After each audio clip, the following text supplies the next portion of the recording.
اگر آپ نے ابھی تک ہمارا چینل سبسکرائب نہیں کیا السلام تو علیکم ابھی سبسکرائب دوستوں، کریں۔ سلطنت عثمانیہ کے شروعاتی دور میں 2 صدیوں تک مرد ہی غالب رہے۔ سلطان سلیمان دی گریٹ کے دور میں پہلی مرتبہ یہ انقلابی تبدیلی رونما ہوئی کہ ایک عورت نے نہ صرف سلطان بلکہ تمام سلطنت عثمانیہ پر حکمرانی کی۔ اس کا نام حریم سلطان تھا، جسے اردو میں خرم سلطان بھی کہا جاتا ہے۔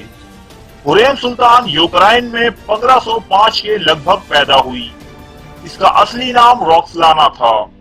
تاتاریوں نے اس کے علاقے پر حملے کے دوران اسے غلام بنا لیا، پھر وہ بحیثیت ایک غلام بکتی بکاتی آخر کار استانبول میں عثمانی حرم تک پہنچ گئی۔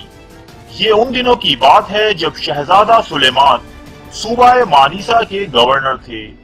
یہیں ان کی ایک کنیز ماہ دورہ سے ایک بیٹے مصطفیٰ نے جنم لیا۔ یہ ایک سردار کی بیٹی اور شہزادے کی محبوب کنیز تھی، جسے آپ نے گلبہار کا لقب دیا۔ 1520 میں سلطان سلیم اول کی وفات کے بعد شہزادہ سلیمان بادشاہ بن گئے اور سلطنت کے ساتھ ساتھ سلطانی حرم بھی سلطان سلیمان کے اختیار میں آ گیا۔ اس حرم کی سب سے طاقتور عورت سلطان سلیمان کی ماں عائشہ حفصہ خاتون تھی، جنہیں والدہ سلطان کا لقب حاصل تھا۔ اس کے بعد نمبر آتا تھا سلطان کی چہیتی بیوی ماہ دورہ کا، جو کہ ایک شہزادے کی ماں بھی تھی۔ لیکن روکسلانا کی اس حرم میں آمد نے سب کچھ بدل ڈالا اور صدیوں سے چلے آ رہے رسم و رواج بھلا دیے گئے۔ مورخین لکھتے ہیں کہ روکسلانا کوئی اتنی زیادہ خوبصورت نہیں تھی کہ جتنی سلطان سلیمان کی باقی کنیزیں، لیکن جس چیز نے سلطان کو اپنا گرویدہ بنایا وہ تھی اس کی شوق و چنچل طبیعت، اس کا حس مزاح یعنی سینس آف ہیومر اور اس کی ذہانت۔ اسی مناسبت سے سلطان سلیمان نے اسے خرم یعنی خوش مزاج کا لقب دیا، جو ترکی زبان میں حریم بنا۔ پھر 1521 میں حریم سلطان نے ایک بیٹے محمد کو جنم دیا تو یکایک یہ سلطنت کی تیسری طاقتور خاتون بن گئی، اور آنے والے 4 سالوں میں حریم سلطان کے مزید 4 بچے اور ہوئے۔ یہ صدیوں سے چلے آ رہے اس قانون کی خلاف ورزی تھی کہ جس کے تحت ایک کنیز صرف ایک ہی بچے کو جنم دے سکتی تھی، لیکن سلطان سلیمان عالی شان کے آگے کس کی چل سکتی تھی۔ اب سلطان سلیمان اپنی پوری توجہ حریم سلطان کو دینے لگا۔ یہ دیکھ کر ماہ دورہ حریم سلطان سے شدید حسد میں مبتلا ہو گئی۔ چنانچہ ماہ دورہ اور حریم سلطان کے بیچ ایک شدید چپکلش شروع ہو گئی۔ دونوں کی جانب سے ایک دوسرے کو نیچا دکھانے کی پوری کوشش کی جاتی۔ مورخین کے مطابق دونوں طاقتور خواتین نے ایک دوسرے پر جانی حملے بھی کروائے۔ اس دوران والدہ سلطان حفصہ خاتون نے اس لڑائی پر قابو پانے کی ہر ممکن کوشش کی۔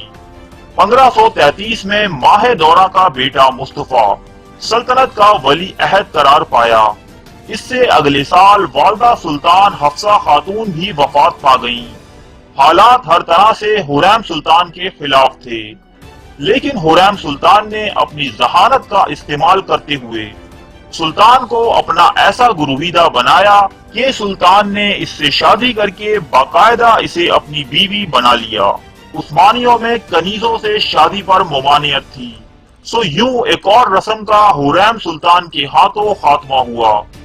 پھر ایک عجیب و غریب واقعہ ہوا جس کی مثال تاریخ عثمانی میں نہیں ملتی۔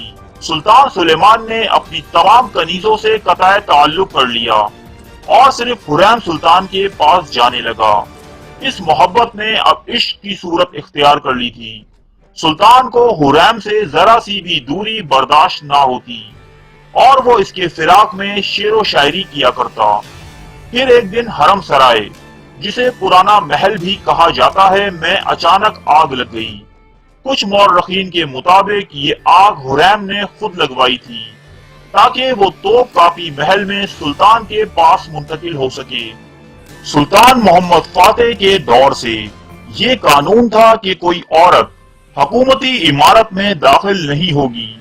لیکن حریم سلطان کے ہاتھوں یہ قانون بھی پاش ہوا اور وہ توپ کاپی محل میں رہنے لگی۔ اس طرح وہ سلطان پر مزید حاوی ہونے لگی، اور ایک دن ایسا بھی آیا کہ عسکری اور خارجی امور پر سلطان کو مشورے دینے لگی۔ یہیں سے شروعات ہوئی اس دور کی جسے تاریخ میں سلطنت خواتین کے نام سے یاد کیا جاتا ہے۔ ترک مورخین لکھتے ہیں کہ وہ عوام میں جادوگرنی کے نام سے مشہور تھی۔ ایسا ممکن ہے کہ وہ سلطان کو اپنے قابو میں رکھنے کے لیے ان پر کالا جادو بھی کرواتی ہو، چونکہ عوام میں مشہور تھا کہ حریم سلطان حکیموں سے جانوروں کی ہڈیاں وغیرہ خریدتی ہے کہ جنہیں جادو ٹونے میں استعمال کر سکے۔ وقت گزرتا رہا اور بچے جوان ہوتے رہے، لیکن ماہ دورہ کا بڑا بیٹا مصطفیٰ حریم سلطان کے لیے ایک ڈراؤنا خواب بنا رہا، چونکہ مصطفیٰ ولی عہد تھا اور ترکوں میں یہ رسم چلی آ رہی تھی کہ سلطان تخت نشین ہوتے ہی اپنے تمام بھائیوں کا قتل کروا دیتا۔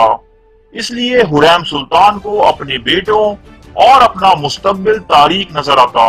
وہ کسی بھی صورت مصطفیٰ کو راستے سے ہٹانا چاہتی تھی، اور اس راہ میں سب سے بڑی رکاوٹ وزیر اعظم ابراہیم پاشا تھے، جو سلطنت کے دوسرے طاقتور ترین آدمی تھے۔ حریم سلطان نے سلطان سلیمان کے کان بھر بھر کے اسے مجبور کیا کہ وہ ابراہیم پاشا کو قتل کروا دے، اور سلطان نے بھی ایسا ہی کیا۔ اس کے بعد اپنے داماد رستم پاشا کو وزیر اعظم کے عہدے پر فائز کروا دیا۔ رستم پاشا نے ایک طرف تو سلطان سلیمان کو شہزادے مصطفیٰ کے خلاف ورغلایا، جبکہ دوسری طرف شہزادے مصطفیٰ کو بھی اپنے باپ سے بدظن کرنے کی کوشش کی۔ شہزادہ مصطفیٰ بہت ہی لائق اور عقل مند لڑکا تھا اور اپنے باپ سے بہت محبت کرتا تھا، مگر سلطان سلیمان رستم پاشا اور حریم سلطان کی باتوں میں آ گیا۔ سلطان سلیمان 1553 میں ایران پر حملہ آور ہوا۔ مصطفیٰ اس موقع پر اپنے باپ کی مدد کو پہنچا، لیکن اسے معلوم نہیں تھا کہ موت اس کا انتظار کر رہی ہے۔ سلطان سلیمان سمجھا کہ مصطفیٰ اس پر حملہ کرنے کی غرض سے یہاں آیا ہے، چنانچہ اسے دھوکے سے قتل کروا دیا گیا۔ یوں اس المیہ نے جنم لیا جو سلطنت عثمانیہ کے زوال کا سبب بنا۔ مورخین اس بات پر متفق ہیں کہ شہزادہ مصطفیٰ ایک دلیر، جنگجو اور عقل مند حکمران بنتا تو سلطنت اس کی سربراہی میں عروج کی مزید منازل طے کرتی، لیکن مکافات عمل کے تحت حریم سلطان بھی اپنی زندگی میں اپنے کسی بیٹے کو سلطان بنتا نہ دیکھ سکی۔ ایک عورت کے زیر اثر سلطنت کے فیصلے کرنے والے سلطان سلیمان کا بڑھاپا بھی اچھا نہیں گزرا۔ سب سے ہونہار بیٹا خود وہ مار چکے تھے، باقی دو بیٹے محمد اور جہانگیر قدرتی موت مر گئے۔ باقی بچے دو بیٹوں بایزید اور سلیم کے درمیان بھی خانہ جنگی شروع ہو گئی، جو 8 سال جاری رہنے کے بعد سلطان سلیم کی تخت نشینی پر ختم ہوئی۔ روکسلانہ المعروف حریم سلطان کے بطن سے پیدا ہونے والے شہزادے عیش و عشرت اور آرام پرستی کے دلدادہ ثابت ہوئے، اور اپنے وقت کی سپر پاور مسلم سلطنت کے زوال کا سبب بنے۔ جو کام یورپ کے بڑے بڑے سورما نہ کر پائے، وہ یورپ کے بازاروں میں بکنے والی ایک کنیز نے کر دکھایا، اور 3 بر اعظموں پر پھیلی سلطنت کی تباہی کا سبب بنی۔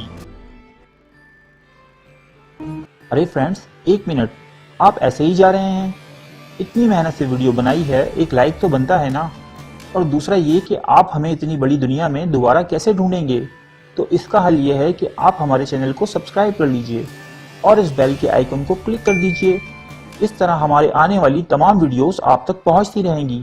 ارے ڈریے مت، یہ بالکل فری ہے۔